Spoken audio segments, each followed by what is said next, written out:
आजम और शुरुआत कर रहे हैं बड़ी खबर के साथ। बड़ी खबर आपको बता दें, वन नेशन वन इलेक्शन पर यह बड़ी खबर, मोदी कैबिनेट ने वन नेशन वन इलेक्शन को मंजूरी दे दी है। इसी कार्यकाल में मोदी सरकार 3.0 कार्यकाल में ही लागू होगा one nation one election. Ramnath Kovind committee की रिपोर्ट को केंद्र ने हरी झंडी दिखा दी है। शीतकालीन सत्र में अब सरकार बिल लेकर आएगी। वन नेशन वन इलेक्शन, देश एक चुनाव एक, यानी कि सिर्फ एक चुनाव के जरिए ही देश में राजनीतिक दशा और दिशा तय की जाएगी। यानी कि चुनाव का जो भार है, चुनाव करवाने का जो जिम्मेदारी है, वो सीमित किया जाए। एक ही चुनाव में, एक ही चुनाव का बोझ देश की आवाम के ऊपर जाए। अलग अलग चुनाव हर राज्य में कभी ना कभी चुनाव चलता रहता है। एक चुनाव खत्म होता है, दूसरा शुरू होता है, और इसीलिए वन नेशन वन इलेक्शन सरकार लेकर आने की प्लानिंग कर रही है, मंजूरी दे दी है। कब कितने चुनाव हुए देश में, वो आप इस ग्राफ के जरिए देख रहे हैं। 1951 से 60 के बीच में देश में 25 चुनाव हुए। 1961 से 1970 के बीच में 46 चुनाव हुए। 1971 से 1980 के बीच में 71 चुनाव हुए। 1981 से 1990 के बीच में 59 चुनाव हुए। एक देश एक चुनाव से क्या फायदा, 5 साल में सिर्फ एक बार चुनाव होगा। सभी राज्यों की विधानसभाओं का जो कार्यकाल है 2029 तक बढ़ाया जाए। दूसरे फेज में 100 दिन के अंदर लोकल बॉडी के चुनाव हो सकते हैं। और 2021 से 2023, देखिए 2 साल के अंदर ही 21 चुनाव देश देख चुका है। चुनावों पर होने वाला खर्च बचेगा, सरकारी संसाधनों की बचत होगी। पहले फेज में लोकसभा विधानसभा चुनाव एक साथ होगा। चुनाव आयोग सिंगल वोटर लिस्ट तैयार करेगा। तो ये बड़ी खबर आपको बता रहे हैं, ना सिर्फ सरकारी खर्च कम होगा, जनता के ऊपर से बार बार चुनाव का जो बोझ है वो हटाया जाएगा। जो सरकारी संसाधन है उनका बेहतर इस्तेमाल हो पाएगा।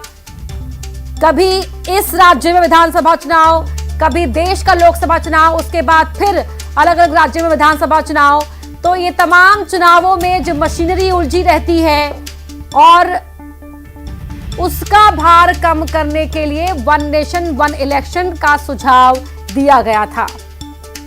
शंकर आनंद हमारे सहयोगी दिल्ली से इसी खबर पर हमारे साथ लाइव जुड़ रहे हैं। शंकर, ये हम सब बेहतर तरीके से जानते हैं कि वन नेशन वन इलेक्शन को लेकर जो बीजेपी है, मोदी सरकार है, कितनी प्रयासरत है, लेकिन क्या अब मोदी सरकार 3.0 में इसको लागू करवा पाना इतना आसान रहेगा? निश्चित तौर पर देखिए, जिस तरह से एक राष्ट्र एक चुनाव, इस मामले को लेकर ये जो इस मामले की अगर बात करें तो बीजेपी सरकार की ये एक प्रमुख मुद्दों में से एक रहा है। और बीजेपी सरकार लगातार इस मामले को लेकर पिछले चुनावों में भी इस मामले को चर्चा करते रही है। और जिस तरह से कैबिनेट में इस मामले को रखा गया था, कैबिनेट में इसमें एक कहा जा सकता है मुहर भी लग गई है। लेकिन इसे अगर इम्प्लीमेंट किया जाएगा, इसे अगर कानून बनाने के लिए तमाम जो प्रावधान की अगर बात करें तो थोड़ा सा इसमें मुश्किलें आ सकती हैं। लेकिन उसमें तमाम जो रास्ते जो हैं वो बीजेपी के पास खुले हुए हैं। और अगर ऐसा हो जाता है तो 2029 का जो चुनाव होगा वो बेहद लोकप्रिय हो सकता है, क्योंकि उस वक्त में तमाम चाहे विधानसभा चुनाव की बात करें, लोकसभा चुनाव की बात करें, वो अगर एक साथ होता है तो देश में एक अलग ही स्तर का जो चुनाव होगा और वो देखना लाजमी होगा कि वो किस तरह से चुनाव होगा। लेकिन जिस तरह से बीजेपी सरकार, चाहे बात करें पिछले कुछ चुनाव की अगर बात करें, बीजेपी सरकार का जो एजेंडा रहा है, बीजेपी सरकार के द्वारा लगातार ही कहा जाता था एक राष्ट्र एक चुनाव का जो एक नारा दिया गया था, इस मामले को लेकर चर्चाएं होती थी। तो कहीं न कहीं इस मामले पर बीजेपी सरकार उन तमाम वादों को पूरा करती हुई नजर आ रही है। और जिस तरह से एक राष्ट्र एक चुनाव का इस लाने का जो मेन मकसद था कि चुनाव के दौरान में काफी पैसे का खर्च होता है, सरकारी मशीनरी का दुरुपयोग होता है और सरकारी अधिकारियों को कई बार अलग अलग लगाया जाता है। तो इसी बात को ध्यान में रखते हुए ये सरकार उस वक्त में ये इस बात को लेकर चर्चा कर रही थी कि अगर एक राष्ट्र एक चुनाव अगर तय होगा तो देश का जो पैसा है, जो बजट है, जो खर्च है वो कम होगा। एक बार चुनाव होगा, उसी बार में तमाम चीज़ें क्लियर हो जाएंगी, चाहे लोकसभा चुनाव की बात करें या विधानसभा चुनाव की बात करें।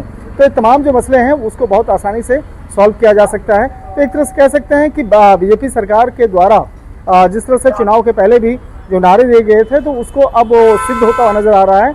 लेकिन अभी इस मामले में जो कानूनी अड़चने हैं उसको कैसे और आगे पूरा किया जाए, इस मामले पे और कैसे इसको सही किया जाए, इस मामले पर जितना जल्द से जल्द इसे लागू करना होगा।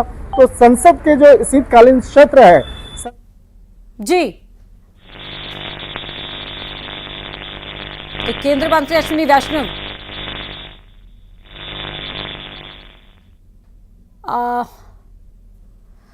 तो शंकर आनंद हमारे सहयोगी जुड़े हुए थे। एक तरफ देखिए जम्मू कश्मीर में आज चुनाव के लिए वोटिंग का देखने को मिल रही है और प्रदेश कांग्रेस अध्यक्ष दीपक बैज हमारे साथ जुड़ गए हैं। दीपक बैज जी, मोदी कैबिनेट ने वन नेशन वन इलेक्शन को मंजूरी दे दी है, आपकी पहली प्रतिक्रिया इस पर? जी हेलो जी दीपक बैज जी, वन नेशन वन इलेक्शन को लेकर क्या कहना है आपका? मुझे आप बता दीजिए, जम्मू कश्मीर में ये लोग दावा करते हैं कि हम लोगों ने 170 370 हम लोगों ने हटा दिए, ठीक। उसके बाद क्या हालत है वहां पे, कितने साल बाद चुनाव करा रहे हैं, नंबर 1। नंबर 2, ये जम्मू कश्मीर जैसा जगह में सेंट्रल गवर्नमेंट का डायरेक्ट हस्तक्षेप है, वहां चुनाव नहीं करा पा रहे हैं। ये लोग बात कर रहे हैं वन नेशन वन इलेक्शन का। छत्तीसगढ़, मध्य प्रदेश, तेलंगाना जैसा स्टेट में आप मतलब 3 स्टेट हुआ, लोकसभा के 6 महीने बाद हुआ, पहले हुआ लोकसभा के 4-5 महीने के बाद, दोनों डिफरेंस है, उसको नहीं करा पाए। मतलब ये सिर्फ लोगों को गुमराह करने के लिए है, पहला चीज। दूसरा चीज, ये एक पॉलिटिकल, देखिए इनके पास कोई एजेंडा है नहीं, ये पॉलिटिकल स्टैंड है इनका, इनके पास कोई इच्छा शक्ति नहीं है। बहुत से राज्य है जहां पे लोकसभा और विधानसभा का करीबन 3-3 साल 4-4 साल का डिफरेंस है, उस जगह कैसे करेंगे वन नेशन वन इलेक्शन? दीपक भाई जी बहुत धन्यवाद आपका दीपक भाई जी।